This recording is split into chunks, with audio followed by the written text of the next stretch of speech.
বিয়েতে কবুল বলার আগ মুহূর্তে বান্ধবী দৌড়ে এসে বলল, যারা প্লিজ এ বিয়েটা করিস না, আমি রোহানের সন্তানের মা হতে চলেছি, দোহাই লাগে তোর, আমার সর্বনাশ করিস না। আমি চমকে উঠে তানিশার দিকে তাকালাম।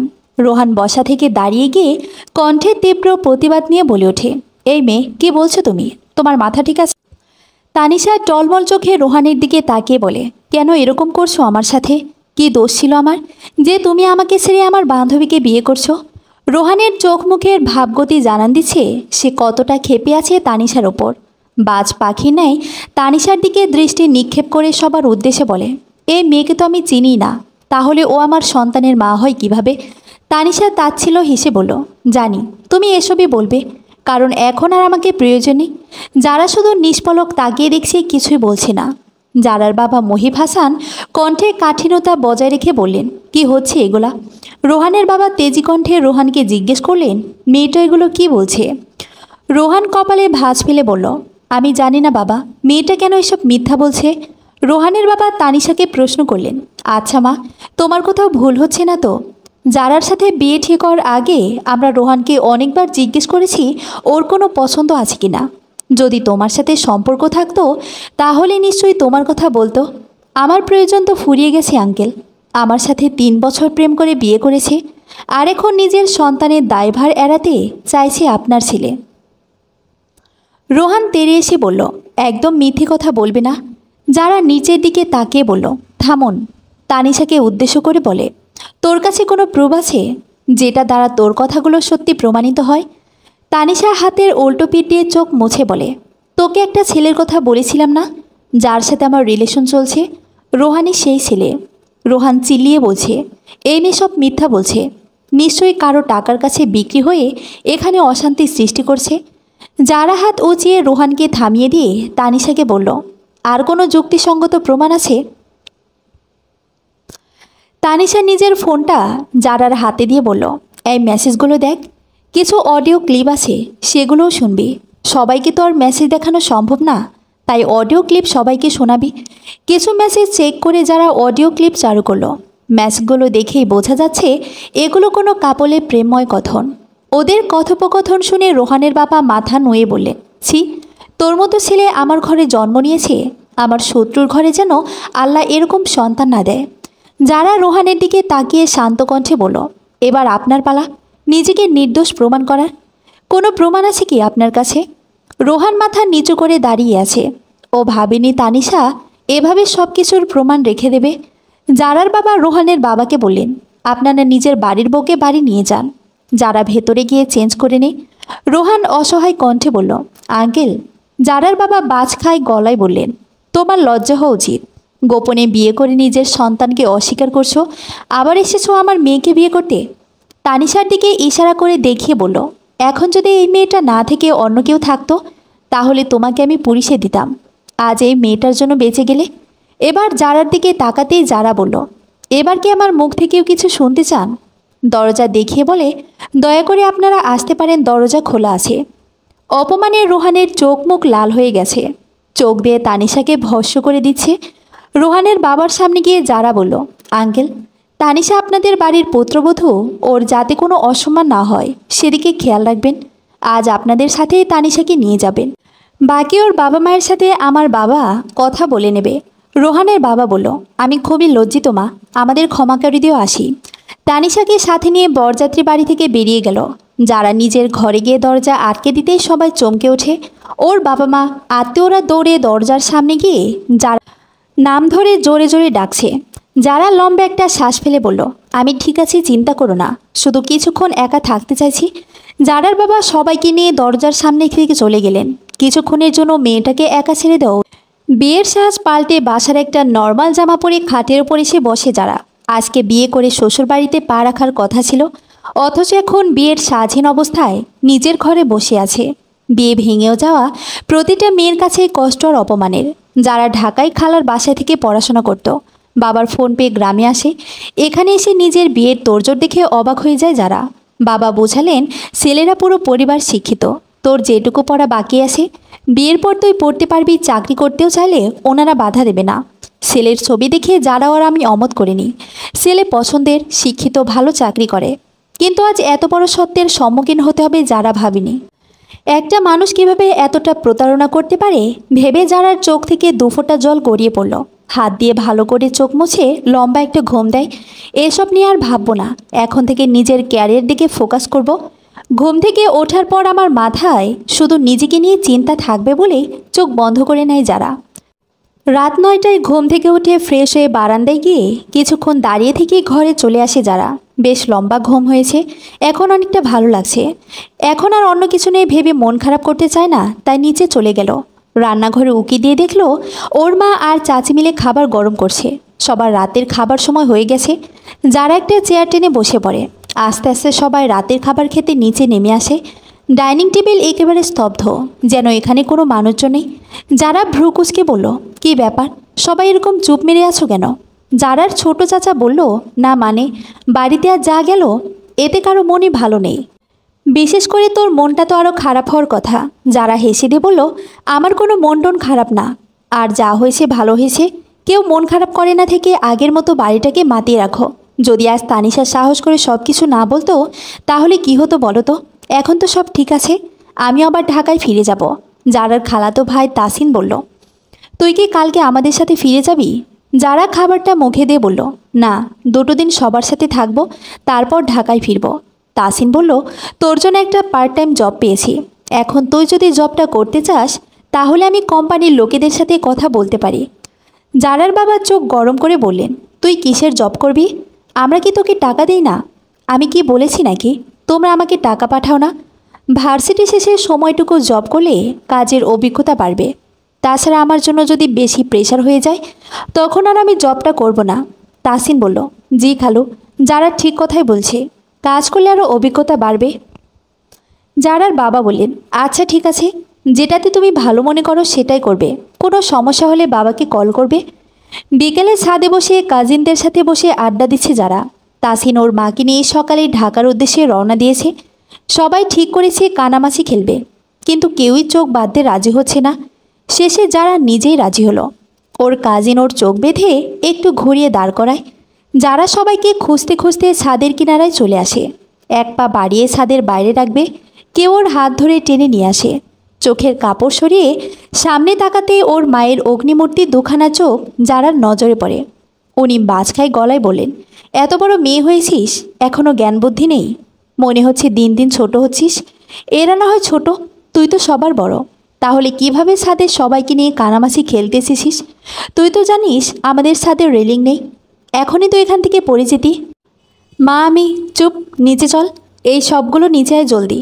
এত বড় মেয়ের কিনা জ্ঞান বুদ্ধি কিছুই নেই।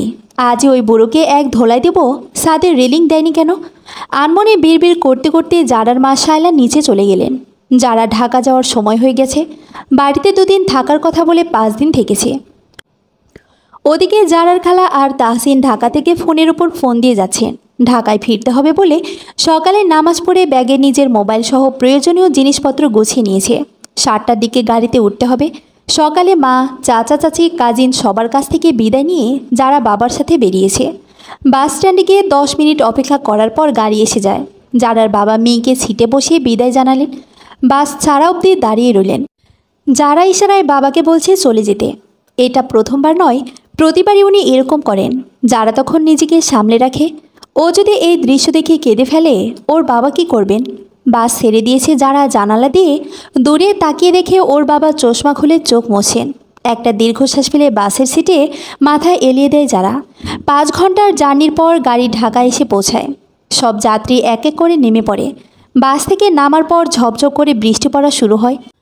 যারা দৌড়ে একটা যাত্রী ছাউনি নিচে দাঁড়ায়। তাসিন কল দিয়ে বলেছিল ও এসে নিয়ে যাবে, কিন্তু যারা না করে দিয়েছে।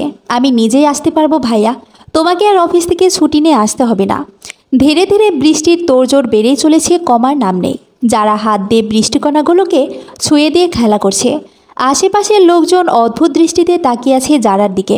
মায়ের আসার অপেক্ষা করতে করতে প্রবল বেগে বৃষ্টি শুরু হয়ে যাওয়ায় নিয়াজ এক হাত ওপরে দিয়ে ছাউনির নিচে এসে দাঁড়ায়। নিজের গাড়িটা সাইডে পার করে রেখেছে। এখন গাড়িতে গিয়ে বসলে মা আবার ওকে না দেখতে পেয়ে কোথায় খুঁজবে? গ্রামে বাবার বাড়িতে কিছুদিন থাকতে গিয়েছে। সকালে গাড়িতে উঠেই নিয়াজকে কল দিয়েছে ওনাকে এসে বাস স্ট্যান্ড থেকে বাসায় নিয়ে যেতে। হাত ঘড়িতে সময় দেখে কাউন্টারে গিয়ে মা যে বাসে আসার কথা ছিল সে তার কথা জিজ্ঞেস করতেই লোকটা জানালেন 10 মিনিট আগেই বাস এসে থেমেছে। ছাউনিতে বৃষ্টির কারণে লোকজনে ভরপুর। ফোন বের করে মায়ের নাম্বারে কল দিচ্ছে, রিং হয়ে ফোন কেটে যাচ্ছে। নিয়াজ চিন্তিত হয়ে এদিক ওদিক চোখ বোলাতে লাগলো। এতগুলো মানুষকে এখন ঠেলে ঠেলে মাকে খুঁজতে হবে, ফোনও তুলছে না। যারাকে অনেকক্ষণ ধরে বৃষ্টির পানি নিয়ে দুষ্টুমি করতে দেখে একজন ভদ্র মহিলা বলে ওঠেন, এতক্ষণ পানি ঘাটাঘাটি করলে তো জ্বর আসবে তোমার। কথাটা কে বলেছে কণ্ঠ অনুসরণ করে পেছনে তাকাতেই একজন মোটা ফ্রেমের চশমা পরা মহিলাকে যারার নজরে পড়ে। উনি যারাকে হাতের ইশারা দিয়ে নিজের কাছে ডাকলেন। যারা ওনার সামনে গিয়ে একটা মুচকি হাসি দিল। মহিলাটি কথায় মাধুর্য নিয়ে বললেন, এখানে দাঁড়িয়ে থেকে দেখলাম অনেকক্ষণ ধরে পানি নিয়ে দুষ্টুমি করছো, জ্বর আসলে তখন কি করবে? যারা মুখে মিষ্টি একটা হাসি দিয়ে বলল, ভালো লাগে বৃষ্টির পানি ছুঁয়ে দিতে। আমি বাসায় যাওয়ার জন্য দাঁড়িয়ে আছি, কিন্তু বৃষ্টি আমায় যেতে দিচ্ছে না, তাই তো বৃষ্টির সাথে খেলা করছি। আপনি এখান থেকে কোথায় যাবেন?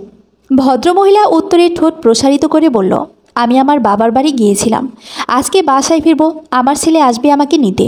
ও, আমিও বাড়ি থেকে এসেছি, এখানে খালার বাসায় থেকে পড়াশোনা করি। চুপচাপ এভাবে দাঁড়িয়ে থাকতে ভালো লাগছে না। হাত দুটো বৃষ্টিকণাগুলোকে ছুঁয়ে দেওয়ার জন্য নিষ্পিস করছে। যারা আবারও হাত বাড়িয়ে বৃষ্টির পানি ছুঁয়ে দিচ্ছে। ভদ্রমহিলা শব্দ করে হেসে দিলেন। যারা পেছনে একবার তাকিয়ে নিজেও হেসে ফেলে। নিয়াজ এতক্ষণ মাকে খুঁজতে খুঁজতে অবশেষে মায়ের দেখা পেল। এক কোণে একটা টুল বসে আছেন। মায়ের দিকে এগিয়ে যেতে চোখ মুখে পানির ঝাপটা এসে পড়ে। চোখ মুখ কুঁচকে বাম হাতের তালু দিয়ে পানিটুকু মুছে নেয়। সামনের কোথা থেকে পানি এসে মুখে পড়েছে সেটা অনুসরণ করতে গিয়ে দেখলো একটা মেয়ে ওর থেকে 9 থেকে 10 ইঞ্চি দূরে দাঁড়িয়ে অনুতাপের স্বরে সরি বলছে। এমনিতে মাকে এতক্ষণ খুঁজে না পেয়ে মেজাজ হাই ছিল, এখন তো পুরো 360 ডিগ্রি অ্যাঙ্গেলে ঘুরে গেছে। দাঁতের জাত চেপে নিয়াজ বলল, চোখ কোথায় থাকে আপনার? ডিসকাস্টিং। যারা মুখটা ছোট করে বলে, বললাম তো আমি খেয়াল করিনি, আসলে আমিও আহাম্মকের মতো পানি ছোড়াছুড়ি করছিলাম, আর আপনি হঠাৎ সামনে চলে এলেন, আমি সত্যি দুঃখী। নিয়াজ ঠোঁটের ডগায় বিড়বিড় করে বলে, আসলে একটা আহাম্মক। ভদ্রমহিলাটি টুল ছেড়ে এসে জিজ্ঞেস করলেন, তোমরা কি নিয়ে ঝগড়া করছো? নিয়াজ তার মায়ের হাত ধরে বলে, তোমাকে কতগুলো কল দিয়েছি, সেই খেয়াল আছে তোমার? এদিকে আমি তোমাকে খুঁজে খুঁজে হয়রান। ভদ্রমহিলা আঙ্গুলের ডগা দিয়ে চশমাটা ওপরের দিকে ঠেলে বললেন, ফোন আমার সাথেই আছে, কল যখন বাজলো আমি শুনতে পাইনি। আচ্ছা এখন বাসায় চলো। বলে ভদ্রমহিলার হাত ধরে এগোতে নিলেই উনি বললেন, আমার পানির পিপাসা লেগেছে, বোতলেও পানি নেই। যারা চটপট উত্তর দিল, আমার কাছে পানি আছে আন্টি। ব্যাগ থেকে পানির বোতল বের করতে গেলেই নিয়াজ তার মাকে বলল, তুমি বসো, আমি তোমার জন্য পানি নিয়ে আসি। পথে ঘাটে কারো কাছ থেকে কিছু খাওয়া ভালো না, সেটা হোক পানি। যারা এবার বিরক্ত হলো লোকটার প্রতি। আড়ালে মুখ বাঁকিয়ে বলল, কি একটা অবস্থা, সব কিছু অতিরিক্ত বাড়াবাড়ি। নিয়াজের মা বললেন, পানি খেলে কিছু হবে না, সাথে তুই আছিস না, তাছাড়া তুই এত ভিড় ঠেলে বাইরে গিয়ে আমার জন্য পানি আনতে আনতে আমি শহীদ হয়ে যাব। নিয়াজ নাক মুখ কুচকে বলল, মা কি বলছো এগুলা? যারাকে বলল, দাও মা, পানির বোতলটা আমাকে দাও। যারা বোতল এগিয়ে দিতেই পানি খেয়ে যারাকে বোতল ফেরত দিলেন। নিয়াজের মা বললেন, ওই দেখো, তোমার নামটাই জিজ্ঞেস করা হলো না, কি নাম তোমার? যারা মিষ্টি এসে বলল, আমার নাম জারা হাসান। বাহ, অনেক সুন্দর নাম, তুমি যেমন মিষ্টি তোমার নামটাও তেমন। নিয়াজর মায়ের হাত চেপে ধরে বলল, এবার চলো, যেখানে যাও যার তার সাথে কথা জড়িয়ে দিতে পারলেই চলে। নিয়াজের মা ওর দিকে বিরস মুখে চেয়ে বলে, তুই তোর বাবার মতো 1 নম্বরে হিটলার, কোথাও কারোর সাথে কথা বলতে দেখলেই টেনে হিসড়ে বাসায় নিয়ে আসিস। মায়ের কথায় কোনো ভ্রুক্ষেপ হলো না নিয়াজের। বৃষ্টি অনেকটা কমে গেছে, এখন হালকা একটু গড়ি গড়ি ফোঁটা এসে মানুষকে ভিজিয়ে দিচ্ছে। নিয়াজ নিজের গায়ের কোট খুলে মায়ের মাথার উপর দিয়ে গাড়ি পর্যন্ত নিয়ে যায়। গাড়ির দরজা খুলে পেছনের সিটে মাকে বসিয়ে সামনে বসে ড্রাইভিং করে। বৃষ্টি কমে গেছে, মানুষজন এক এক করে বেরিয়ে যাচ্ছে। আর দাঁড়িয়ে থাকা ঠিক হবে না ভেবে যারা রাস্তায় বেরিয়ে সিএনজি খুঁজে নেয়, যেখানে ভাড়া লাগে 100 টাকা, বৃষ্টির কারণে 200 চেয়ে বসে আছে সিএনজি ড্রাইভার। দামাদামি কষে শেষে 150 টাকায় রাজি হলো। যারা নিজের ব্যাগপত্র নিয়ে সিএনজিতে উঠে পড়ে। বৃষ্টি হওয়ার কারণে গাছপালা সব সতেজ হয়ে উঠেছে, মনে হচ্ছে গাঢ় সবুজের সমারোহ। চারপাশে এখন অনেকটা স্নিগ্ধ লাগছে, সাথে কাঁচা মাটির ঘ্রাণ মন ছুঁয়ে যাওয়ার মতো পরিবেশ। যারা সিএনজিতে বসে প্রকৃতির এই মনোমুগ্ধকর রূপ দেখে চলেছে। সিএনজি এসে ওর খালার বাসার সামনে থামতেই ভাড়া মিটিয়ে ভেতরে চলে যায় যারা। কলিং বেল চাপ দিতেই জারার খালা এসে দরজা খুলে দিলেন। কী রে, তুই নিজে নিজে আসতে গেলি কেন? তাসিন তোকে নিয়ে আসতো। যারা ক্লান্ত চোখে চেয়ে বলল, খালা আগে ভেতরে যেতে দাও, ক্লান্ত হয়ে গেছি আমি ফ্রেশ হয়ে আসি, তুমি খাবার দাও, তারপর তোমার কথা শুনবো, সরো। বলে খালাকে পাশ কাটিয়ে নিজের জন্য রাখা রুমে চলে যায়। জারার খালা রাজিয়া বেগম রান্নাঘরে চলে গেলেন জারার জন্য খাবার বাড়তে। গোসল করে খাবার খেয়ে বিছানায় গা এলিয়ে দেয় যারা।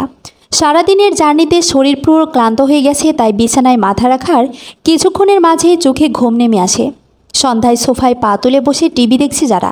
কোলের ওপর একটা সাপ এসে পড়তেই যারা চিৎকার দিয়ে উঠে সোফা থেকে নেমে যায়। পেছন থেকে কারো হাসির আওয়াজে সেদিকে তাকায় যারা। তুহিন হেসে কুটি কুটি। এটা প্লাস্টিকের সাপ ছিল। যারা নিচ থেকে একটা স্যান্ডেল নিয়ে তুহিনের দিকে ছুঁড়ে মারে। তুহিন সাবধানে পাশ কাটিয়ে যায়। ভুটকি কখন এলি? যারা রেগে গিয়ে বলল, বেদব, তুই একই চিকন লাঠি, দিন দিন আরও লাঠি হয়ে যাবি। আর তোর বউ এত ভুটকি হবে যে তুই খাটেই জায়গা পাবি না, তখন চোখে হাত দিয়ে কাঁদবি। তুহিন সোফায় আরাম করে বসে ভাব নিয়ে বলল, জানিস এবারে সাজে গিয়ে আরও দুটো মেয়েকে পটিয়ে এসেছি। যারা কোমরে হাত দিয়ে বলল, এত গার্লফ্রেন্ডকে সময় দিস কিভাবে? তুহিন চোখে চশমা দিয়ে বাম হাতে একপাশের চুলগুলো ব্রাশ করে নিয়ে বলল, হিরো তো হিরোই হয়, তাই না? যারা তুহিনের পেছনে একটা লাথি দিয়ে বলে, এই নে, হিরোকে তখন জুতা উপহার দিয়েছিলাম, এখন লাথি। তুহিন কোমর ডলে কাঁদো কাঁদো হয়ে বলল, ভুটকি, তোর জীবনে বিয়ে হবে না। মা কোথায় রে? খালা মনে হয় ঘরে আছে। সকালে ঘুম থেকে উঠে অফিসের জন্য রেডি হয়ে বেরিয়ে পড়ে নিয়াজ। একটু তাড়াতাড়ি বের হতে হয়। ঢাকা শহর মানেই জ্যাম। জ্যামে বসে থাকার চেয়ে হেঁটে যাতায়াত করলে মনে হয় তাড়াতাড়ি আসা যাওয়া করা যায়, কিন্তু হাঁটার মতো মন মানসিকতা এখনকার যুগের মানুষের নেই। তাসিন পরোটা ছিঁড়তে ছিঁড়তে বলল, তোকে আমি ঠিকানা দিয়ে দিছি, 10টার আগে ঠিকানা অনুযায়ী অফিসে চলে যাবি। 10টা থেকেই কিন্তু ইন্টারভিউ শুরু। যারা মাথা দুলিয়ে বলল, আচ্ছা ঠিক আছে, তুমি এখন যেতে পারো। আমার ভাবিজান তো আবার তোমা দেখার পাওয়ার জন্য রাস্তায় দাঁড়িয়ে থাকবে। তাসিন জারার মাথায় একটা গাঁটটা মেরে বলল, দিন দিন তুই লজ্জার সময় হারিয়ে ফেলছিস। বড় ভাইয়ের সাথে কিভাবে কথা বলতে হয় জানিস না? যারা দাঁতকে দিয়ে বলে, আমাকে জ্ঞান দিতে হবে না, দেখো গে তোমার না হওয়া বইটা তোমার শোকে জ্ঞান হারিয়ে বসে আছে। যারার কথায় সবাই হেসে দিল। তাসিনের বাবা টাক মাথায় হাত বুলিয়ে কণ্ঠ খাদে নামিয়ে বলেন, আরও 1 কাপ চা হবে? রাজিয়া বেগম ঝাঁঝালো কণ্ঠে বললেন, চা তোমার মাথায় ঢালবো? মাথার ছাদে তো চুল নেই, আশেপাশে যা আছে সেগুলো গরম চায়ের উত্তাপে ঝরে যাবে। সারাদিন চা চা করে আমার মাথা খায়। খালার কথা শুনে তুহিন আর যারা দুজনেই মুখ টিপে হেসে ওঠে। রাজিয়া বেগম ধমকে উঠে বললেন, তোরা হাসছিস কেন? যে যার কাজে যা। একটা লং 3 পিস সাথে একটা হিজাব পরে খালা খালুর কাছে বলে যারা বাড়ি থেকে বেরিয়ে পড়ে। ফুটপাত ধরে হাঁটতে হাঁটতে আজ ইন্টারভিউ দিতে যাবে, আসার সময় রিক্সা করে চলে আসবে। মানুষ চাই কীভাবে তাড়াতাড়ি যাওয়া যায়, যারা তার ঠিক উল্টো। রাস্তার পাশে কতগুলো বাচ্চা কদম ফুল নিয়ে খেলছে। যারা ওদের কাছ থেকে দুটো কদম ফুল নিয়ে সেগুলো ছিঁড়তে ছিঁড়তে হাঁটছে। গাড়ির জ্যামের মধ্যে আটকে যাওয়ায় নিয়াজ বিরক্ত হচ্ছে। বিড়বিড় করে ট্রাফিক পুলিশকে কিছু গালি দিল। জ্যামে বসে থাকতে কার ভালো লাগে? গাড়ির গ্লাস নামিয়ে চারদিকে চোখ বোলাচ্ছে। হঠাৎ নজর যায় ফুটপাত ধরে হাঁটতে থাকা রমণীর দিকে। মুখে হাসি, হাতে কদম ফুল। সামনের দিকে নজর নেই, এক মনে কদম ফুল দেখে চলেছে। নিয়াজের মনে হলো মেয়েটাকে কোথাও দেখেছে। 2 সেকেন্ড মাথা খাটাতেই মনে পড়ল, এটা তো কালকের মেয়েটা। জ্যাম ছেড়ে দিয়েছে বলে নিয়াজ গাড়ির গ্লাস উঠিয়ে চলে যায়। এদিকে যারা হেলে দুলে হেঁটে যাচ্ছে। যেতে কতক্ষণ সময় লাগবে সেই ধারণাটাও ওর নেই, কিন্তু হেঁটেই চলেছে। অনেকক্ষণ হাঁটার পর মনে হলো বহুত হেঁটেছে, আর হাঁটা যাবে না। একটা রিক্সা ডেকে তাতে চড়ে বসে। তানিশা রান্নাঘরে জায়ের সাথে সকালের নাস্তা তৈরিতে সাহায্য করছে। মা, আমার সাদা শার্টটা পাচ্ছি না, একটু খুঁজে দাও না। রোহানের ভাবি মুখ বাঁকিয়ে বলেন, যাও যাও, আর কাজে লাগাতে হবে না। রান্নাঘরে আসতে না চাইতেই তোমার ডাক পড়েছে। তানিশা মুখটা ছোট করে বলল, উনি তো মাকে ডেকেছেন। বিয়ের পর মাকে কোনো কিছুর জন্য ছেলেটা ডাকে নাকি? মায়ের ওপর দিয়ে তোমাকেই ডাকছে। যাও যাও, আর দাঁড়িয়ে থেকো না। রোহানের ভাবির কথাগুলো কেন জানি না তানিশার কাছে ভালো লাগলো না, তাই রান্নাঘর থেকে সোজা রুমে চলে আসে। তানিশা চলে যেতেই রোহানের ভাবি ঘাড় বাঁকা করে তানিশাকে চলে যেতে দেখে চোখ বড় বড় করে বলল, কি মেয়ে রে বাবা! রান্নাঘরে কাজ ফেলে ঢ্যাং ঢ্যাং করে চলে গেল। ঘরে গিয়ে রোহানকে কি লাগবে জিজ্ঞেস করতেই রোহান তেড়ে এসে তানিশার হাত মুছড়ে ধরে বলল, তোকে কে ডেকেছে এখানে? তুই বুঝিস না আমি তোকে সহ্য করতে পারি না। আমার সাধ্য থাকলে তোকে এই ঘর কেন, এই বাড়ি থেকে ছুঁড়ে ফেলে দিতাম। ব্যথায় তানিশার চোখে পানি চিকচিক করছে। অস্ফুট স্বরে বলল, আমার লাগছে ছাড়ুন। রোহান দাঁতে দাঁত চেপে বলল, লাগুক, লাগার জন্যই তো ধরেছি। তোর জন্য আমি যারাকে বিয়ে করতে পারিনি। কেন এত গন্ডগোল করলি? আমি তো বলে দিয়েছি বাচ্চাটা অ্যাবর্শন করিয়ে নিবি। আর তোর কত টাকা লাগবে আমি তোকে দিয়ে দেব। কিন্তু তুই কি করলি? এখন আমার কাছে থাকবি আর প্রতিনিয়ত আমার আগুনে জ্বলে পুড়ে ছাই হয়ে যাবি। তানিশার হাত ছেড়ে ওকে ধাক্কা দিতেই তানিশা খাটের এক কোণে গিয়ে পড়ে। হাত দিয়ে খাটের কোনো এক চেপে ধরায় পেটে আঘাত লাগেনি। মুখ চেপে ধরে কেঁদে চলেছে তানিশা। রোহান দরজা খুলে গটগট পায়ের নিচে নেমে যায়। রাস্তায় ফুচকা দেখে রিক্সাওয়ালাকে গাড়ি থামিয়ে যারা ফুচকা খেয়ে তারপর আবার রিক্সায় উঠেছে। রিক্সাওয়ালাকে বলে দিয়েছে মামা ধীরে সুস্থে গাড়ি চালাবেন।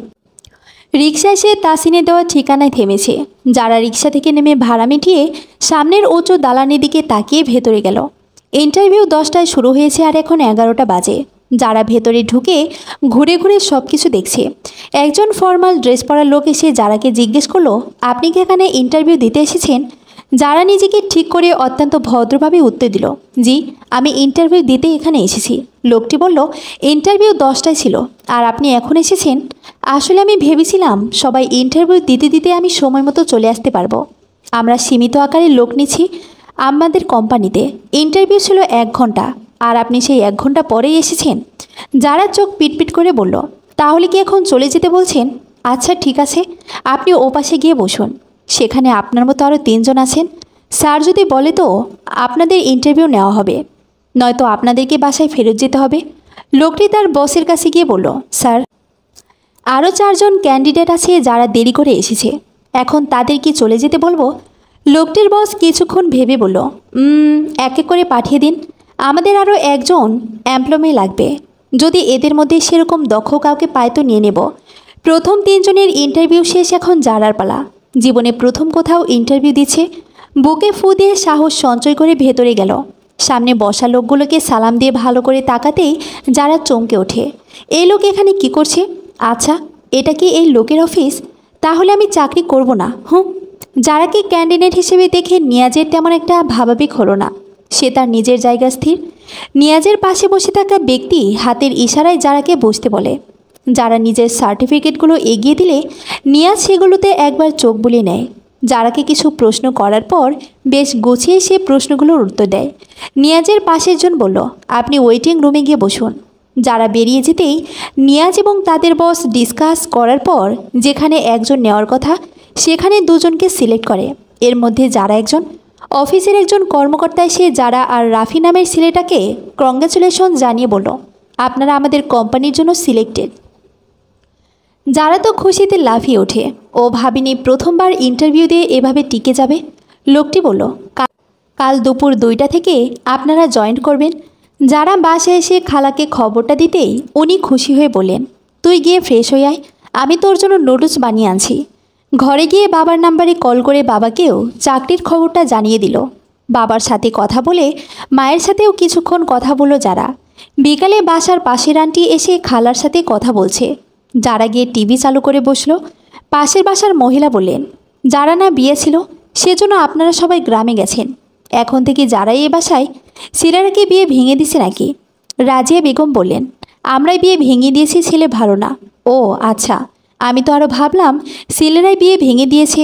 পাশের বাসার আন্টি মুখ বাঁকিয়ে বললেন। ওনার সব কথাই যারার কানে আসে, কিন্তু কিছুই বলছে না যারা। পাশের বাসার আন্টিদের কাজই হলো এর কথা ওর কাছে, ওর কথা এর কাছে বলা। পরের দিন তুহিন আর যারা একসাথে ভার্সিটির উদ্দেশ্যে বেরিয়ে পড়ল। তুহিন আর যারার 1 বছরের জুনিয়র। যারা অনার্স ফাইনাল ইয়ারের স্টুডেন্ট। ভার্সিটিতে 2টো ক্লাস করে যারা বাসায় চলে আসে। গোসল সেরে দুপুরের খাবার খেয়ে একেবারে অফিসের জন্য বেরিয়ে পড়ে। আজকে আর দেরি করা যাবে না। বাসার সামনে দিকে রিক্সা ডেকে অফিসে চলে যায়। অফিসের নতুন পুরাতন সবাই সবার সাথে পরিচিত হচ্ছে। সবাইকে যারার কাছে ভালো লাগলো একজন ছাড়া। মেয়েটা অফিসের সব ছেলেদের গায়ে পড়ার চেষ্টা করে। আগ থেকেই অফিসে কাজ করে। মুখে এক গাদা মেকআপ করে অফিসে এসেছে যেন এখন অনেক ফাংশন চলছে। যারা নিজের কেবিনে বসে সব কিছু শুয়ে শুয়ে দেখছে। এশা মেয়েটা এসে বলল, হাই, আই এম এশা। যারা মুচকি এসে বলল, আমি যারা হাসান। ওয়াও, তোমার ওড়নাটা জোস, কোথা থেকে কিনেছো? এটা আমার বাবা কিনেছে। মনে মনে বলে, ওড়নার কথা জিজ্ঞেস করে তুমি কি করবে? তুমি তো ওড়নাই পরো না। পিয়ন এসে বলল, ম্যাডাম, আপনাকে বড় স্যার ওনার কেবিনে ডাকে। এশাকে পাশ কাটিয়ে যারা বসের কেবিনের সামনে গিয়ে নক করে। ভেতর থেকে অনুমতি পেয়ে যারা কেবিনে প্রবেশ করে বস বললেন, সবাইকে তাদের কাজ বুঝিয়ে দিয়েছি। আপনি মিস্টার নিয়াজ এহসানের ডিপার্টমেন্টে কাজ করবেন, উনি আপনাকে কাজ বুঝিয়ে দেবে। আমি রহিমকে বলে দিচ্ছি আপনাকে মিস্টার নিয়াজের কেবিনে নিয়ে যেতে। যারা বলল, স্যার আপনি আমার বাবার সমান, তাই আমাকে আপনি করে না বলে তুমি করে বলতে পারেন। বস মুচকি এসে বলল, ঠিক আছে, এখন থেকে তুমি বলবো। রহিমকে ডেকে জারাকে নিয়াজের কেবিনে পাঠিয়ে দিল। May I come in sir? দরজা দিয়ে হালকা মুখ বাড়িয়ে বলল যারা। নিয়াজ ল্যাপটপে মুখ রেখে বলল, কাম। জারাকে কিছু ফাইল এগিয়ে দিয়ে বলল, আপনার আজকের কাজ ফাইলগুলো চেক করা। অফিস টাইম শেষ হওয়ার আগে ফাইলগুলো দিয়ে যাবেন। যারা চোখ বড় বড় করে ফাইলগুলো গুনছে। প্রথম দিনেই এত কাজ? নিয়াজ শক্ত কণ্ঠে বলল, এখানে দাঁড়িয়ে না থেকে কাজে লেগে পড়ুন, গো। একগাদা ফাইল হাতে নিয়ে নিজের কেবিনে এসে ধপ করে বসে পড়ে যারা। ছটফট কাজে লেগে পড়ে। রহিম এসে এক কাপ কফি দিয়ে যায়। কাজের ফাঁকে ফাঁকে কফিতে চমক দিচ্ছে। নিয়াজ এসে হেঁটে হেঁটে সবার কাজ দেখছে। ও আসতে সবাই দাঁড়িয়ে যায়।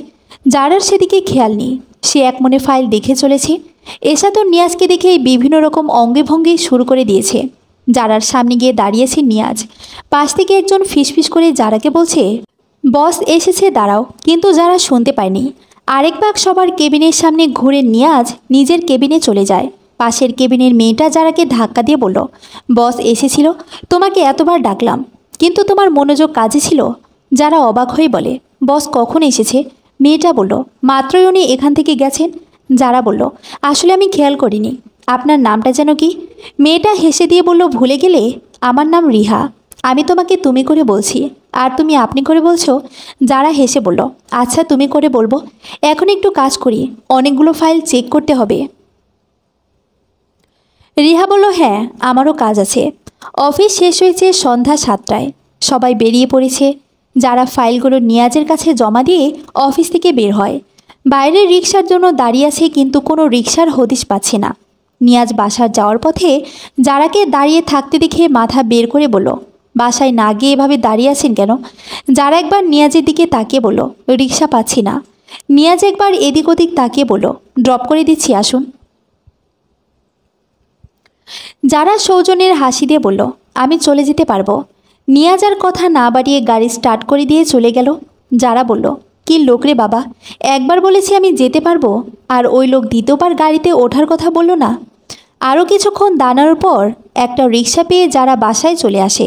এবার অন্তত বিয়েটা করে আমাদেরকে নাতি নাতির মুখ দেখা। খাবার চেবোতে চেবোতে নিয়াজ বলল, এখনও অনেক সময় পড়ে আছে। নিয়াজের বাবা বেশ শক্ত কণ্ঠে বললেন, সময়টা আর কোথায় রইল? বয়স তো আর কম হলো না, 30 ছাপিয়ে যাচ্ছে, বুড়ো হয়ে যাচ্ছ।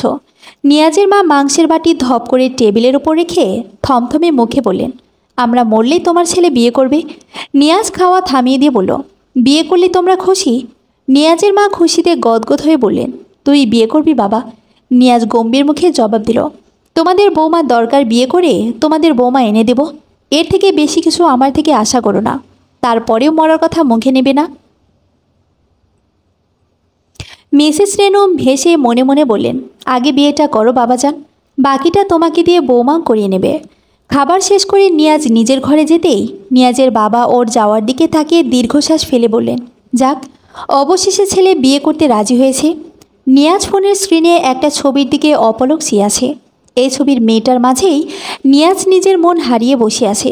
কোনো এক বৃষ্টি ভেজা দিনে নিজের প্রিয়সীকে দেখে মুগ্ধ হয়েছিল নিয়াজ। ফাঁকা রাস্তায় ছাতা বন্ধ করে ভিজতে ভিজতে বাড়ি ফেরার দৃশ্য এখনও নিয়াজের চোখে ভাসছে। সেদিনের পর কতবার যে লুকিয়ে লুকিয়ে সেই রমণীকে দেখেছে নিয়াজ, তার ইয়াত্তা নেই। দুদিন সেই রমণীকে না দেখতে পেয়ে নিয়াজের যেন পাগল প্রায় অবস্থা। পরে খোঁজ নিয়ে জানতে পারে মেয়েটির বিয়ে হয়ে গেছে। খবরটা শুনে নিয়াজের পুরো পৃথিবী থমকে গিয়েছিল সেদিন। প্রথম যেদিন নিয়াজ তার প্রিয়সীকে দেখেছিল, সেদিনই লুকিয়ে তার একখানা ছবি নিজের ফোনের ক্যামেরায় বন্দি করে নেয়। সেই থেকে প্রতি রাতে এই ছবিটি দেখেই চোখের তৃষ্ণা মেটায়। মানুষটা তার না হোক, কিন্তু তার জন্য বরাদ্দকৃত ভালোবাসাটা মিথ্যে নয়। ঘুম না আসা পর্যন্ত নিয়াজ ছবিটার দিকে তাকিয়ে থাকবে। এটা নিত্যদিনকার রুটিন হয়ে গেছে। যেন ছবির এই মেয়েটিকে একদিন না দেখলে ঘোরতর অন্যায় হয়ে যাবে নিজের সাথে। বাবা মায়ের পছন্দ মতো বিয়ে করবে ঠিক, কিন্তু মনের সবটা জুড়ে এই মেয়েটার বিচরণ থাকবে। মনের কোনো জুড়ে এই মেয়েটার পদচারণা চলতে থাকে প্রতিনিয়ত। মেয়েটাকে যখন সশরীরে নিজের আশেপাশে দেখে তখন ইচ্ছে করে শক্ত করে জড়িয়ে ধরে রেখে বলতে ভালোবাসি, কিন্তু একটাই সংশয়, সেটা হলো মানুষটা এখন অন্য কারো, তাকে ছুঁয়ে দেওয়ার অধিকার নেওয়া যায়নি। রাতের খাবার শেষ করে যারা ফোনটা হাতে নিয়েছে, উদ্দেশ্য বাড়িতে ফোন করে কথা বলা, তখনই মায়ের নাম্বার থেকে কল আসায় যারা মুচকি এসে রিসিভ করে সালাম দেয়। যারার মা সালামের উত্তর নিয়ে মেয়েকে জিজ্ঞেস করলেন, কেমন আছিস মা? আলহামদুলিল্লাহ ভালো আছি, তোমরা সবাই কেমন আছো? জবাবে যারার মা বললেন, সবাই ভালো আছে। তারপর যারার মা বেশ উসখুস করতে লাগলেন। যারা বলল, মা কিছু বলতে চাইছো তুমি? তাই এতটা ফর্মালিটি না করে কি বলতে চাও বলে ফেলো। এবার যারার মা থেমে যাওয়া কণ্ঠে বললেন, আসলে কায়ার জন্য বিয়ের প্রস্তাব এসেছে। ছেলে আর কায়া দুজনকে নাকি আগে থেকেই পছন্দ করে। ছেলে তার বাড়িতে জানিয়েছে ওনারা আমাদের বাড়িতে প্রস্তাব পাঠিয়েছে। বেশ ভালো ঘর থেকে প্রস্তাব এসেছে। এখন তোর চাচা চাইছে বিয়েটা দিয়ে দিতে। এরকম ভালো ঘর পেলে কোনো বাবা বা বসে থাকবে? যারা বলল, সবাই যেহেতু রাজি তাহলে বিয়েটা দিয়ে দিলেই পারো।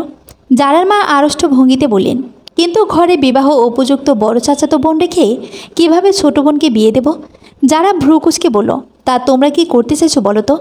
যারার মা বললেন, তোর বাবা আবারও তোর জন্য ছেলে দেখছে, ভালো সম্বন্ধ পেলে দু বোনের বিয়ে একসাথে দিয়ে দেব। যারা চমকে উঠে বলে, কি বলছো এগুলা? কিছুদিন আগে একটা বিয়ে ভেঙেছে, আমি এখন চাকরি নিয়েছি, অন্তত অনার্স পরীক্ষার আগে আমি এসব তোমাদের কাছে আশা করিনি। যারার মা অনুনয়ের স্বরে বললেন, তুই রাগ করিস না, তোর বাবা তো এমনই মানুষ। তবে উনি বলে দিয়েছেন তোর লেখাপড়ায় অমত পোষণ করে এমন পরিবারে তোর বিয়ে দেবে না। এখন তোর চাচা চাইছে কায়ার বিয়েটা দিয়ে দিতে। যদি তোকে রেখে কায়াকে বিয়ে দিতে যায় তাহলে গ্রামের মানুষ কানাকানি শুরু করবে। তোর বাবা গ্রামের একজন গণ্যমান্য ব্যক্তি। যারা মায়ের কথা শুনে থম মেরে বসে আছে। মায়ের কথার উত্তরে কি বলা উচিত ওর জানা নেই, তবে বাবার কথার উপর কথা বলার সাধ্য যারা নেই। ছোটবেলা থেকেই এক মনে বাবার কথা সব শুনে এসেছে। মোহিত হাসানও কখনো মেয়ের কোনো ইচ্ছা অপূর্ণ রাখেনি। কোনো জিনিসের জন্য মুখ ফুটে বলার দেরি, মেয়ের সামনে সেই জিনিসটা এনে হাজির করতে দেরি হয় না। যারার ভাবনার মাঝে ওর মা আবার বলে ওঠে, বিয়েটা 15 দিনের মধ্যে সেরে ফেলতে চায় ছেলেপক্ষ। যারার এখন কথা বলতে ভালো লাগছে না, তাই মাকে বলল, তোমার সাথে পরে কথা বলবো, আমার এখন ঘুম পাচ্ছে। ফোনটা টেবিলের ওপর রেখে যারা রান্নাঘরে গেল চা বানাতে। কড়া করে 1 কাপ চা বানিয়ে বারান্দায় একটা টুল এনে বসলো। পাশের বারান্দা থেকে ফিসফিসানের আওয়াজ শুনে যারা তাড়াতাড়ি চা শেষ করে রুমে চলে আসে। গিয়েছিল চা নিয়ে একটু একা একা বারান্দা বিলাস করবে, কিন্তু এখন মনে হচ্ছে তাসিন সারা রাত ধরে আজ বারান্দায় নিজের প্রেম চালিয়ে যাবে। গার্লফ্রেন্ডের পড়ার চক্করে প্রতিদিন ঠিক করে কথা বলতে পারে না বেচারা। সপ্তাহে একদিন রাতের অর্ধেক সময় ধরে দুজনে কথা বলে। তার তাসিনের কথা বলার ঐতিহাসিক জায়গাটা হলো বারান্দা। তাসিন তার গার্লফ্রেন্ড রাহিকে বলছে, আচ্ছা যারার চাকরির খবরটা তোমাকে কে দিল? রাহি বলল, আসলে ভাইয়া এসে যারার কথা বললো ও চাকরি করবে কিনা। ওর বন্ধুর অফিসে নতুন লোক নিয়োগ দিচ্ছে। ভাইয়া বারবার যারার কথা বলায় আমি তোমাকে বলেছিলাম যারার জন্য চাকরি পেয়েছি। তাসিন ভাবুক হয়ে বলল, তোমার ভাই হঠাৎ যারার চাকরির জন্য উঠে পড়ে লেগেছে কেন? রাহি বিরক্ত হয়ে বলল, উফ, সেটা তুমি ভাইয়াকে গিয়ে জিজ্ঞেস করো না। এখন কথা বলার সময় পাচ্ছ, ঠিক করে কথা বলছো না। পরে পুরো সপ্তাহ ঘ্যান করবা, আমি তোমাকে সময় দেই না। তাসিন বলল, আচ্ছা আচ্ছা ঠিক আছে, যারার কথা বাদ দিলাম।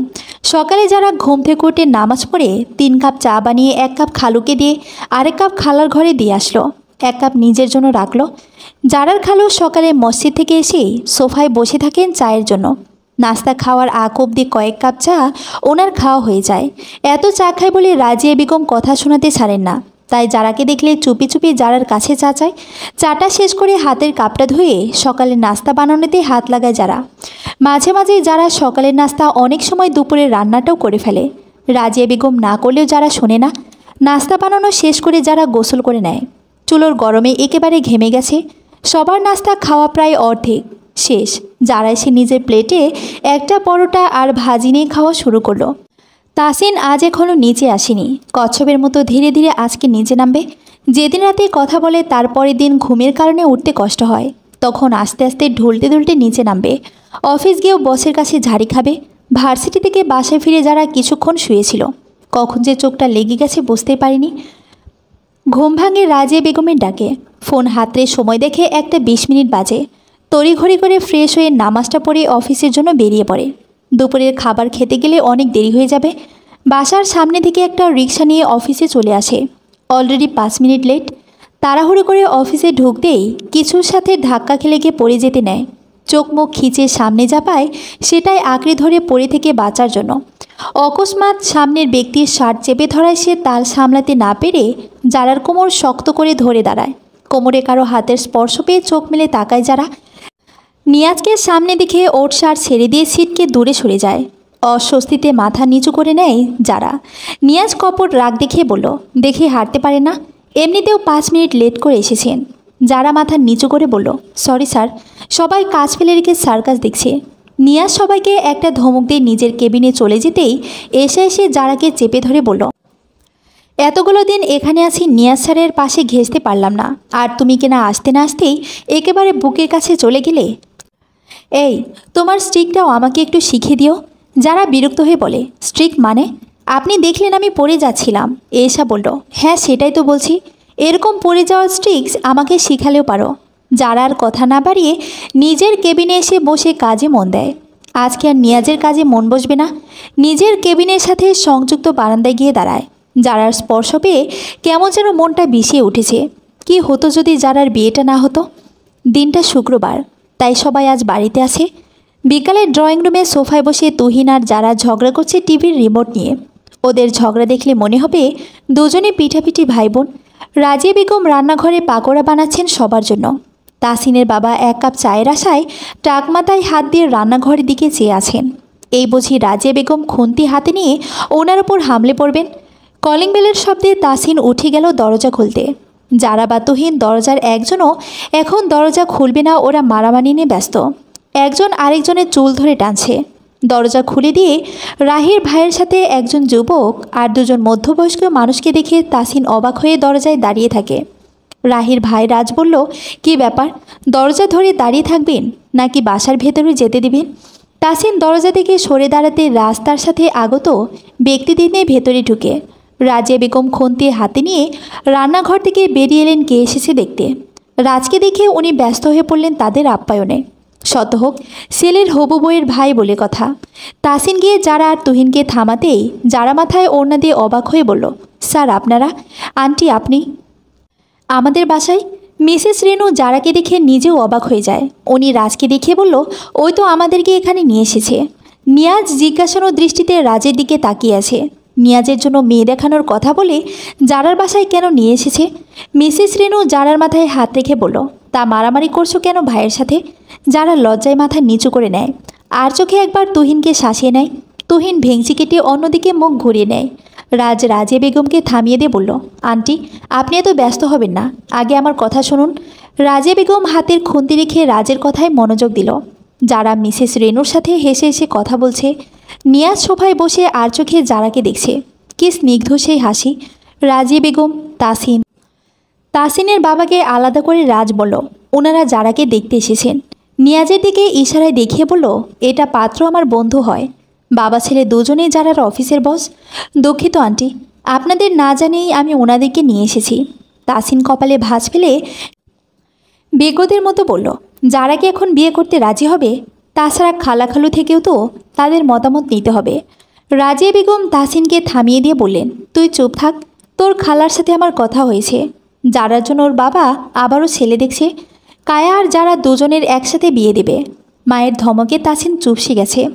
কথাটা একটু স্বাভাবিকভাবে বলা যেত, তা না করে হবু শালাবাবুর সামনে ইনসাল্ট করে দিল বেচারাকে। তাসিনের একটুখানি মুখ দেখে রাজের খুব হাসি পাচ্ছে, কিন্তু এখন সিরিয়াস মুহূর্তে হাসাটা বোকামি ছাড়া কিছুই নয়। রাজিয়া বেগম যারাকে ডেকে বলেন, গায়ের জামাটা চেঞ্জ করে একটা নতুন জামা পরে আসতে। যারা ভ্রুকুসকে বলল, কিন্তু এই জামায় সমস্যা কোথায় খালা? এটা কি ছেঁড়া? এই জামাটা নামিয়েছি মাসখানেই তো হলো না। রাজিয়া বেগম চোখ পাকিয়ে বললেন, তোকে এত কথা বলতে বলেছি আমি? যেটা বলেছি সেটা কর গিয়ে। এই জামাটা পাল্টে আয়। খালার কথা মতো যারা গেল জামা পাল্টাতে। নিয়াজের বাবা মিসেস রেনুর কানে কে যেন বললেন। মিসেস রেনু কপট রাগ দেখিয়ে বললেন, তোমারই ছেলে, তাই তুমি আগ থেকেই সব জেনে বসে আছো। আমি তো আর ওর মা না, তোমাদের বাসার কাজের বেটি, তাই আমি কিছুই জানি না। যারাকে তো আমি আগে থেকেই চিনি। যেদিন গ্রাম থেকে এসেছিলাম সেদিন বাস স্ট্যান্ডে ওর সাথে আমার দেখা হয়েছিল। নিয়াজ চোখ দিয়ে রাজকে ভস্ম করে দিচ্ছে। ওকে যারার বাসায় কেন নিয়ে এসেছে সেটাই মাথায় ধরছে না। নিয়াজের দৃষ্টি লক্ষ্য করে রাজ সবার উদ্দেশ্যে বলল, এক্সকিউজ মি, আমি আর নিয়াজ একটু আসছি। নিয়াজ রাজের সাথে উঠে বাসার বাইরে চলে গেছে। তাসিনের বাবা নিয়াজের বাবা মায়ের সাথে কথা বলছেন। নিয়াজ রাজকে টেনে হিঁচড়ে প্রচণ্ড রেগে গিয়ে বলল, তুই আমাকে জারার বাসায় কেন নিয়ে এসেছিস? আমি চাই না এখানে জারার সংসারে কোনো অশান্তি হোক। রাজ নিয়াজের ঘাড়ে হাত রেখে সিরিয়াস হয়ে বলল, জারার জামাই মারা গেছে, তুই তো জারাকে ভালোবাসিস, তাই তোকে জারার বাসায় নিয়ে আসলাম। এখন তুই বিয়ে করবি না জারাকে? রাজের কথায় নিয়াজের মাথায় যেন কেউ আকাশ ভেঙে ফেলেছে। জারার হাজবেন্ড মারা গেছে মানে কি? কিছুদিনই তো হলো জারার বিয়ে হয়েছে। নিয়াজের দিকে তাকিয়ে দুঃখ ভারাক্রান্ত মন নিয়ে রাজ বলল, কী রে, করবি না বিয়ে জারাকে? নিয়াজ নিজেকে স্বাভাবিক করে বলল, আমি নিজের ভালোবাসার মানুষকে পাবো, এর চেয়ে খুশির খবর আর কি হতে পারে? তুই আজই বিয়ের ব্যবস্থা কর। আমি চাই না যারা আর কষ্ট পাক। ওর জীবনের সকল দুঃখ মুছে দেব আমি। ওর ওপর কোনো কষ্টের আঁচ আমি পড়তে দেব না। রাজ নিয়াজের পিঠে চাপড় মেলে বলল, বেটা থাম তুই। একেবারে আজই বিয়ের জন্য লাফিয়ে উঠেছে। শোন, সেদিন যারার বিয়ে হয়নি, ছেলে বউ রেখে যারাকে বিয়ে করতে এসেছে, তাই যারা সেদিন বিয়ে ভেঙে দিয়েছে। আমি প্রথম থেকে সব কিছু জানতাম। রাহি আমাকে বলেছে, কিন্তু তোর দেবদাসওয়ালা লুক দেখতে আমার সেই আনন্দ হতো, তাই এতদিন তোকে কিছু জানায়নি। যারাকে তোর অফিসে প্ল্যান করে আমিই পাঠিয়েছি। আঙ্কেল সব কিছুই জানে। আমি আর আঙ্কেল প্ল্যান করে সব কিছু এতদূর নিয়ে আসলাম। আমাদের এটা জানা জরুরি ছিল জারার প্রতি তোর অনুভূতিটা কেমন। রাজের মুখে সব শুনে নিয়াজ বোকা বনে গেল। সিরিয়াসলি? ওর নিজের বাবা পর্যন্ত এই হারামি বন্ধুটার প্ল্যানে জড়িত? আর এতদিন জারার বিয়ে হয়ে গেছে বলে জারার কাছ থেকে দূরত্ব বজায় রেখে চলার চেষ্টা করত। ও কখনো চাইতো না কোনোভাবে নিয়াজের অনুভূতিগুলো যারা বা ওর হাজবেন্ড জেনে গিয়ে জারার সংসারে অশান্তি হোক। নিয়াজ বরাবর চাইতো যারা ভালো থাকুক। নিয়াজ রাজকে এলোপাথারি মারতে লাগলো। রাজ নিয়াজকে আটকানোর চেষ্টা করে বলল, ভাই তুই দেখি যারা আর তুহিনের মতো কস্তাকস্তি শুরু করেছিস। এই জন্য বলে মানুষের ভালো করতে নেই। নিয়াজ থেমে গিয়ে রাজকে নিয়ে বাসার ভেতরে যায়। যারা একটা কালো রঙের থ্রি পিস পরে সোজা খালার কাছে রান্নাঘরে গেল। খালা নাস্তার ট্রে জারার হাতে ধরিয়ে দিয়ে নিজেও পিছু পিছু ড্রয়িং রুমে আসে। নিয়াজ তো সব কিছু বাদ দিয়ে যারাকে দেখে চলেছে। মাথায় ওড়না দিয়ে রাখায় কেমন বউ বউ লাগছে। যারাকে খুঁটিয়ে খুঁটিয়ে দেখছে আর মিটিমিটি হাসছে। রাজ বারবার নিয়াজকে খোঁচা দিচ্ছে, কিন্তু নিয়াজের দৃষ্টি জারার ওপর থেকে সরাতে পারছে না। রাজ নিয়াজের দিকে ফ্যালফ্যাল করে তাকিয়ে থেকে আনমনেই বলল, খাইছে। এই ছেলে এখনই যারাকে চোখে করে নিয়ে যাচ্ছে, বিয়ের পর না জানি কি করবে। নিয়াজের বাবা বললেন, আলহামদুলিল্লাহ, মেয়ে আমাদের পছন্দ। এখন আপনারা এক পা এগোলেই আমরা সামনের দিকে অগ্রসর হতে পারি। মিসেস রেনু জারার থুতনিতে হাত দিয়ে বলেন, এমন মিষ্টি মেয়ে কারো পছন্দ না হয়ে থাকতে পারে? যারা কিছু বুঝতে না পেরে সবার মুখের দিকে তাকাচ্ছে। কারো কাছ থেকে উত্তর না পেয়ে এবার জিজ্ঞেস করেই ফেলল, কিসের পছন্দের কথা বলছেন আপনারা? নিয়াজের বাবা মুচকি হেসে বললেন, সেটা নিয়াজের কাছ থেকে জেনে নিও। তারপর রাজিয়া বেগমের দিকে তাকিয়ে বললেন, ওদের একটু আলাদা কথা বলার সুযোগ দিলে ভালো হয়। অবশ্যই বলে রাজিয়া বেগম জারাকে বলল, যা নিয়াজকে তোর ঘরে নিয়ে যা। রাজিয়া বেগম এই কথা বলার দেরি নিয়াজের সোফা ছেড়ে দাঁড়িয়ে যেতে দেরি হয় না। যারা আগাগোড়া কিছু না বোঝেই নিয়াজের দিকে একবার তাকিয়ে নিজের ঘরের দিকে হাঁটা ধরল। নিয়াজ জারার পিছু পিছু ওর ঘরে গেল। যারা টেবিলের সাথে হেলান দিয়ে দুহাত বুকের সাথে ভাঁজ করে বলল, এখানে কি হচ্ছে স্যার? আমি তো কিছুই বুঝতে পারছি না। নিয়াজ যারার দিকে কিছুটা এগিয়ে যেতেই যারা হকচকিয়ে যায়। স্যার, আপনি আমার কথার উত্তর না দিয়ে এগিয়ে আসছেন কেন? নিয়াজ পা চালানো থামিয়ে দিয়ে ভাবলেশীনভাবে বলল, তোমার আর আমার বিয়ের কথা চলছে? ও আচ্ছা। কথাটা বোধগম্য হতে যারা চোখ বড় করে চিৎকার করে বলে ওঠে, কি? নিয়াজ মিটিমিটি হেসে চলেছে যারার রিয়াকশন দেখে। যারা হন্তদন্ত হয়ে বলে, কিন্তু আপনি কিছু বলেননি। নিয়াজ ভাবলেশীনভাবে বলল, আমারও তো রমণী পছন্দ হয়েছে, তাহলে কি বলবো? আমার বলা উচিত ছিল আমি এখনই বিয়ে করব। নিয়াজের একের পর এক ব্যবহারে যারা অবাক হচ্ছে। অফিসের সবার কাছে শুনেছে, এমনকি এই দুদিনে যারা নিজেও দেখেছে নিয়াজ কেমন গম্ভীর স্বভাবের মানুষ, কিন্তু এখন মনে হচ্ছে মানুষটা আস্ত একটা ঠোঁটকাটা স্বভাবের। স্যার, আপনি এসব কি বলছেন? নিয়াজ নির্লিপ্ত ভঙ্গিতে বলল, বিয়ে করার প্রয়োজন সেটাই বলছি আর কি। এবার যারা লজ্জায় মাথা কাটা যাচ্ছে, নাক মুখ কুচকে বলল, ছি বেহায়া মানুষ। নিয়াজ যারা দিকে এগিয়ে গিয়ে ওর কপালে নিজের ওষ্ঠঠোঁটের উষ্ণ ছোঁয়া দিয়ে মুচকি এসে বলল, তোমার কাছে হাজারবার বেহায়া হতেও রাজি আছি। নিয়াজের ছোঁয়া পেয়ে যারা কেঁপে ওঠে, শিরদাঁড়া বেয়ে এক ঠান্ডা স্রোত বয়ে যায়। নিয়া যে এই মুহূর্তে এরকম একটা কাজ করবে সেটা যারার কল্পনাতে ছিল। যারার অবস্থা দেখে নিয়াজ হাসতে হাসতে রুম থেকে বেরিয়ে গেল। একটু ছোঁয়াতেই মেয়েটা জমে গেছে। নিয়াজকে বেরিয়ে আসতে দেখে নিয়াজের মা বললেন, আজ তাহলে আসি, আপনারা আপনাদের মতামত জানিয়ে দিলে ভালো হয়। রাজিয়া বেগম হাসি মুখে বললেন, যারার বাবা মায়ের সাথে কথা বলেই আমরা আপনাদেরকে জানাবো। যারার ঘর থেকে বের হয়নি, ও শুধু হিসাব মিলিয়ে যাচ্ছে নিয়াজের ব্যবহারগুলোর এত পরিবর্তন কিভাবে। সবার সামনে একরকম আর সবার আড়ালে আসতো একটা লুচ্চার ড্রাম। সন্ধ্যার দিকে হঠাৎ তাসিনের বাবা অসুস্থ হয়ে পড়লেন। ওনাদের পরিচিত এলাকার ডাক্তার আনলে উনি চেক আপ করে বললেন ভাইয়ের কত সমস্যা। ওনাকে ডাক্তার না করে দিয়েছে চা খেতে, চাটা একটু কমিয়ে দেওয়ার চেষ্টা করবেন। ডাক্তার চলে যেতেই রাজিয়া বেগম স্বামীর হাত ধরে ছলছল চোখে বললেন, তুমি শুনলে তো ডাক্তার কি বলল, চা খাওয়াটা বাদ দিয়ে দাও। বুঝতে পারছি তোমার আগের অভ্যাস, সারাতে একটু বেগ পেতে হবে, কিন্তু কমিয়ে তো দিতে পারো। তাসিনের বাবা আধো আধো চোখে চেয়ে বললেন, রাজিয়া, এক কাপ চা হবে? মুহূর্তে রাজিয়া বেগমের অশ্রুভেজা চোখজোড়া অগ্নি মূর্তির মতো হয়ে যায়। ঝাঁঝালো কণ্ঠে বলে ওঠে, গরম চা এনে তোমার পাছায় ঢালবো। মায়ের কথা শুনে তুহিন হেসে কুটি কুটি। যারা মুখ চেপে দাঁড়িয়ে আছেন তাসিনও না পেরে ফিক করে হেসে দেয়। রাজিয়া বেগম চোখ রাঙিয়ে বললেন, সবগুলা এখান থেকে যা। আর যারা সব নষ্টের গোড়া তুই যদি আর এই বড়োকে চা দিয়েছিস তো তোর একদিন কি আমার যে কদিন লাগে। রাজিয়া বেগম জারার মায়ের নম্বরে কল দিলেন। ফোন বেজে উঠতেই জারার মা হাতের কাজ ফেলে আঁচলে হাত মুছে কল রিসিভ করলেন। প্রথমেই সালাম দিয়ে বোনের কাছে মুসাফা করে নিয়ে এল রাজিয়া বেগম। কিছুক্ষণ কথা বলার পর রাজিয়া বেগম বলেন, মোহিত কোথায়? ওকে ডাক, তোদের সাথে কথা আছে আমার। জারার মা গলা উঁচিয়ে জারার বাবাকে ডাক দিলেন। জারার বাবা এসে রাজিয়া বেগমের সাথে কথা বলেন, কেমন আছেন আপা? উত্তরে রাজিয়া বেগম মুচকি এসে বললেন, আলহামদুলিল্লাহ ভালো আছি। তুমি কেমন আছো? আলহামদুলিল্লাহ, আল্লাহর রহমতে আমিও ভালো আছি। রাজিয়া বেগম আর অন্যদিকে কথা না বাড়িয়ে সরাসরি বললেন, জারার জন্য একটা বিয়ের প্রস্তাব এসেছে। ছেলে জারার অফিসের বস বিকালে এসে দেখে গেছেন জারাকে। এখন তোমরা ঢাকায় এসে সব কিছু দেখে শুনে গেলে ভালো হবে। আমার মনে হচ্ছে সম্বন্ধটি খারাপ হবে না। মোহিত হাসান লম্বা শ্বাস ফেলে বললেন, আমার কিছু শর্ত আছে, সেগুলো তাদেরকে মানতে হবে।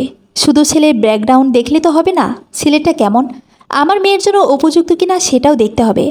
রাজিয়া বেগম বললেন, সেই জন্যই তো বলছি তোমরা ঢাকায় এসে সব কিছু দেখে কথা বলে যাও। মোহিত হাসান রাজিয়া বেগমের কথায় সম্মতি দিলেন।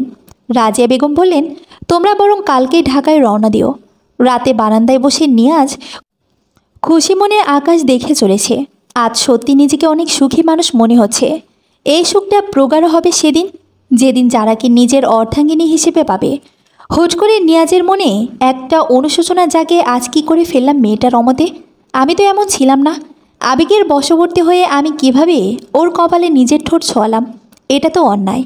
মুহূর্তেই খুশি হওয়া মনটা খারাপ হয়ে গেল। যতক্ষণ না যারার কাছে ব্যাপারটা গিয়ে ক্ষমা চাইবে ততক্ষণ নিয়াজের শান্তি হবে না।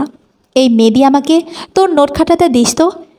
ছেলেটা কোমরে হাত দিয়ে করুণ চোখে বলল, আমার নাম মাহাদি, অনেকে ভুল করে মেহেদি ডাকে, তুই তো সেটা 12টা বাজিয়ে দিলি। যারা কপাল চুলকে বলল, যাহাই মাহাদি তাহাই মেদি, এখন তুই আমাকে নোট খাটা দে, বাসায় যেতে হবে। মাহাদি বলল, আজকে তো আমি নোট আনিনি, কালকে নিয়ে নিস, আমি আসার সময় মনে করে নিয়ে আসবো। কালকে হলে তো সামিয়ার কাছ থেকে নিতে পারবো। মাহাদি কিছু একটা ভেবে বলল, আচ্ছা আমি বিকালে তুহিনের কাছে দিয়ে দেব। ঠিক আছে বলে যারা বাড়ির পথে রওনা হয়। দুপুরে খেয়ে অফিসের জন্য বেরিয়ে পড়ে যারা। আজকে কি করে নিয়াজ স্যারের মুখোমুখি হবে সেটা ভেবেই কেমন অস্বস্তি লাগছে। আজকে আর দেরি করলো না, তাড়াতাড়ি রিক্সাটিকে উঠে পড়ল। একদিক দিয়ে একটা সুবিধা আছে, তাসিনদের বাসার কাছে কতগুলো রিক্সা দাঁড়িয়ে থাকে, তাই যখন তখন রিক্সা পাওয়া যায়। কিন্তু অফিস থেকে ফেরার পথে রিক্সার জন্য দাঁড়িয়ে থাকা লাগে। ভাড়া মিটিয়ে অফিসের ভেতর চলে গেল যারা। সারাদিন তেমন কারো সাথে কথা বলেনি। রহিম এসে জানালো যারা নিয়াজ ডাকছে। হাতের কাজটা সম্পূর্ণ করে যারা নিয়াজের কক্ষে গিয়ে নক করে। নিয়াজের অনুমতি পেয়ে ভেতরে প্রবেশ করতেই নিয়াজ যারাকে একটা প্রজেক্ট কমপ্লিট করার দায়িত্ব দিল। নিয়াজ খেয়াল করেছে যারা পুরোটা সময় নিচের দিকে দৃষ্টি নত রেখেছে, একবারের জন্যেও নিয়াজের দিকে তাকায়নি। হয়তো গতকালের নিয়াজের করা কাজের জন্য অস্বস্তি কাটিয়ে উঠতে পারেনি। নিয়াজের নিজেরই এখন গিল্টি ফিল হচ্ছে। যারা চুপচাপ নিজের কেবিনে গিয়ে বসলো। রিহা এসে যারাকে বলল, কাল আমার জন্মদিন, গ্রিনল্যান্ড রেস্টুরেন্টে পার্টি রেখেছি, কাল অফিস শেষে তুমি চলে আসবে। আর হ্যাঁ, সবাইকে বলে দিয়েছি শাড়ি পরে আসতে। আমি নিজেও শাড়ি পরব।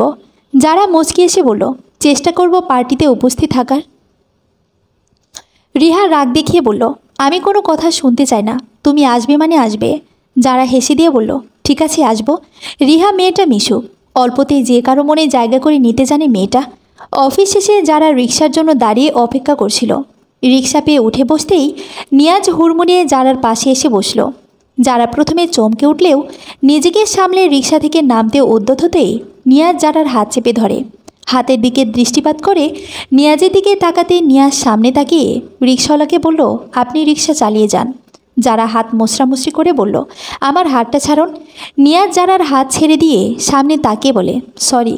যারা কৌতূহল দৃষ্টিতে নিয়াজের দিকে তাকাতেই নিয়াজ দৃষ্টির সামনে আবদ্ধ রেখে বলল, কালকের ব্যাপারটার জন্য সরি। আসলে আমার উচিত হয়নি তোমাকে ওভাবে স্পর্শ করা। যারা কিছু না বলে নিয়াজের থেকে আরেকটু সরে বসে। নিয়াজ খপ করে যারার হাত চেপে ধরে ক্ষীণস্বরে বলল, পড়ে যাবে, আমি নেমে যাচ্ছি। রিক্সা থামিয়ে নিয়াজ নেমে পড়তেই যারা লম্বা লম্বা শ্বাস নিতে থাকলো। আরও কিছুক্ষণ এভাবে নিয়াজের এতটা কাছে বসে থাকলে মনে হয় যারা শ্বাস আটকে মরেই যেত। একবার রিক্সার পেছনে তাকিয়ে দেখার ইচ্ছে হলো।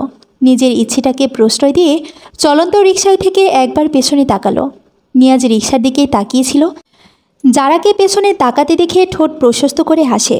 বাসায় ফিরে সোফায় বাবা মাকে বসে থাকতে দেখে যারা নিজের দেখা ভুল ভেবে চলে যেতে নেয়। কি মনে করে আরেকবার সোফার দিকে তাকিয়ে চোখ কষলে আবার তাকায়। সত্যি তো বাবার মাকে দেখছে। যারার মা বাবা মেয়ের পাগলামি দেখে মিটিমিটি হাসছেন। যারা দৌড়ে গিয়ে বাবা মা দুজনকে দুহাতে জড়িয়ে ধরে। রাজিয়া বেগম সামনে চায়ের ট্রে রেখে বলেন, তোকে সারপ্রাইজ দেব বলে আমাকে জানাতে বারণ করেছে। যারা মুখ ফুলিয়ে বলল, তোমাদের সাথে কথা নেই। মোহিত হাসান হেসে দিয়ে মেয়ের মাথায় হাত বুলিয়ে দিয়ে বললেন, সত্যি কথা বলবে না? যারা মাথা নেড়ে না জানাতেই যারার মা বললেন, তাহলে আমরা চলে যাচ্ছি। যারা বলল, এত ঢং করতে হবে না, হঠাৎ আমাকে না জানিয়ে এসেছো কেন? তোমরা আসবে সেটা কি আমাকে জানানো যেত না? মোহিত হাসান বললেন, তোমাকে চমকে দেওয়ার জন্যই তো বলিনি। আর আমরা আসবো। আচ্ছা, পরে কথা হবে। অফিস থেকে এসেছো, যাও গিয়ে ফ্রেশ হয়ে আসো। যারা সোফা ছেড়ে নিজের ঘরে চলে আসে। ব্যাগ রাখতে গিয়ে টেবিলের উপর নোট খাতাটার উপর নজর পড়ে। নিশ্চয়ই তুহিন এখানে এনে রেখেছে। রাতের খাবার খাওয়ার সময় কথায় কথায় যারা জানতে পারে ওর বাবা মা নিয়াজের ফ্যামিলির সাথে কথা বলতেই এখানে এসেছে। চুপচাপ খাবার খেয়ে নিজের ঘরে চলে আসে। নিয়াজের হঠাৎ ইচ্ছে জাগলো যারার কণ্ঠস্বর শোনার। ফোনের নাম্বার তুলে ডায়াল করলো যারার নাম্বারে। একবার বাজতেই যারা রিসিভ করে সালাম দেয়। নিয়াজ চুপ করে যারার কণ্ঠের মাদকতা অনুভব করছে। কে বলছেন? Hello hello. ওপাশ থেকে কোনো সাড়া না পেয়ে যারা বিরক্ত হলো। বিরক্তিমাখা কণ্ঠে বলল, কি আশ্চর্য, কল দিয়ে কথা বলছে না, এটা কোন ধরনের ভদ্রতা? এখনও কোনো সাড়া না পেয়ে যারা লাইন কেটে দেয়।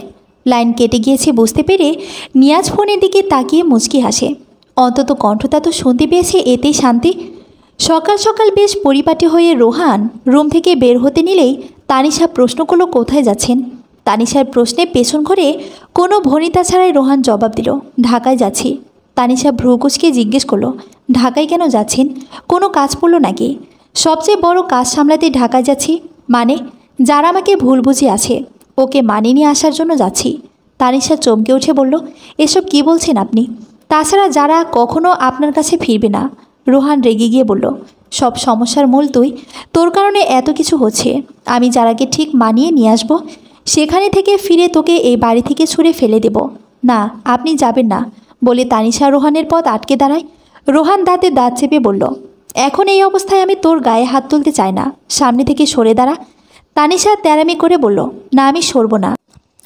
রোহান তানিশার হাতের কবজি চেপে ধরে নিজের সামনে থেকে সরিয়ে বেরিয়ে যায়। রাগে তানিশার টেবিলের ওপর থেকে গ্লাস তুলে নিয়ে আছাড় মেরে ভেঙে ফেলে। যারা আজ আর ভার্সিটিতে গেল না। তুহিন সকালে বেরিয়ে গেছে ভার্সিটির উদ্দেশ্যে। যারা মায়ের কোলে মাথা রেখে শুয়ে আছে। ওর মা যারার মাথায় হাত বুলিয়ে দিচ্ছেন। এদিকে নিয়াজের বাবা মাকে খবর দেওয়া হয়েছে যেন যারার খালার বাসায় আসেন। চলবে। পরবর্তী পর্ব পড়ার আমন্ত্রণ হলো সবাইকে। ধন্যবাদ।